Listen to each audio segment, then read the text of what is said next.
మొత్తం ఒక్కసారి ఇలా నుంచి వినమ్మ. ఒకసారి అందరూ కూడా చెప్పండి. హరహర మహాదేవ శంభో శంకర నారాయణ. అమ్మాయి చెప్పేవా అమ్మ నువ్వు?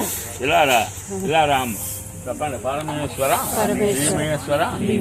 భీముడు పెట్టుకున్నావా? చెప్పండి. భీమేశ్వర శంకర నారాయణ నమోస్తుతే మమ సమస్త దోష పరిహారార్థం పరమేశ్వర నమోస్తుతే. చెప్పండి. మూలతో బ్రహ్మరూపాయ.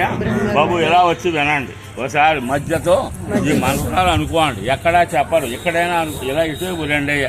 ఈ మంత్రాలు అనుకోవడం వలన భోగం, ఐశ్వర్యం. భారతదేశంలో ఎక్కడా శివలింగం విష్ణుమూర్తి చెట్లో లేదు. అలా ముట్టుకుని వచ్చాయని అమ్మ అక్కడ నిలబడతాను. ఈ వేళ మీరు వచ్చినందుకు మీ కోరిక నెరవేరుతుంది. ఈ కొమ్మలు ఎలా ఉన్నాయో అహంకారం అనేది ఉండాలి, కోపం ఉండకూడదు. బాబు ఇలా నుంచి వినండి. ఆకులు ఎన్ని ఉన్నాయి, వేదసారాలు ఎన్ని ఉన్నాయి. ఇలా రామ్మ, ఇటే రామ్మ. అలాగే వృక్షం ఇలా నుంచోండి, నుంచుని వినండి. ఆకులు